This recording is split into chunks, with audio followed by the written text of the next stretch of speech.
এই মুহূর্তে দর্শক বন্ধুগণ আপনারা দেখতে পাচ্ছেন সবুজবঙ্গ নিউজ কার্যত এবার সরাসরি তৃণমূলের প্রায় 100 থেকে 100 জনেরও বেশি সমর্থক অর্থাৎ ছাত্র যুব নেতা বলা যেতে পারে, তারা কিন্তু বহরমপুর জেলা কংগ্রেস ভবনে অধীর চৌধুরীর হাত ধরে কংগ্রেসে যোগদান করেছেন।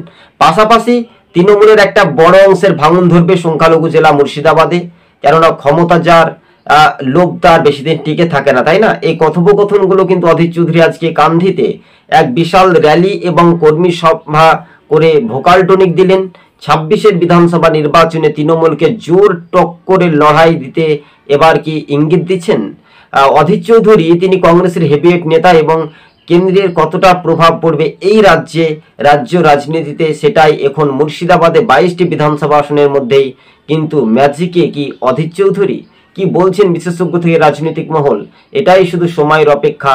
তবে তৃণমূলকে এবার গুড বাই জানাচ্ছে সাধারণ মানুষজন, বুঝতে পেরেছে তৃণমূল কোনো উন্নয়ন বা কাজ করছে না এ বাংলায়, শুধু টাকা চুরি দুর্নীতিতে গ্রস্ত।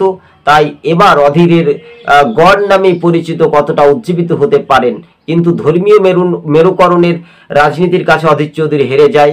সেই ধর্ম দাঙ্গা লাগানোর মেন অস্ত্র ছিলেন হুমায়ুন কবির, বা সরাসরি এই কথোপকথনগুলো কিন্তু তিনি প্রকাশিত করেছিলেন। কিন্তু সামাজিক মাধ্যমে অধীর চৌধুরী তার নিজ বিধানসভা বলা যেতে পারে, তার নিজ গড় বলা যেতে পারে কান্ধিতে তিনি মাস্টার প্ল্যান্টের টাকা এনেছিলেন কেন্দ্রে যখন তাদের দল ক্ষমতায় ছিল তখন থেকে। কিন্তু এই রাজ্যের শাসক দলে যারা বিধায়ক ভোটে জিতার পর থেকে কি উন্নয়ন হয়েছে রাস্তায়? মুর্শিদাবাদে কি কোথাও একটা উন্নয়ন নতুন প্রকল্প দেখতে পাচ্ছেন? না, শুধু চারিদিকে চোর আর দুর্নীতিতে গ্রস্ত। সব চোর যদি এক কোড হয়, মানে একসাথে যোগ হয়, তাহলে কি সেটা কি মানুষের উন্নয়ন হবে? তবে আমরা দেখতে পাচ্ছি ভোটের সময় ভোট লুট হয় আর ছাপ্পার সময় ছাপ্পা হয়, মানুষকে ভোট দিতে দেওয়া হয় না। তাই এবার কান্ধিতে অধীর চৌধুরীর গড়ে ফের বড় একটা চমক।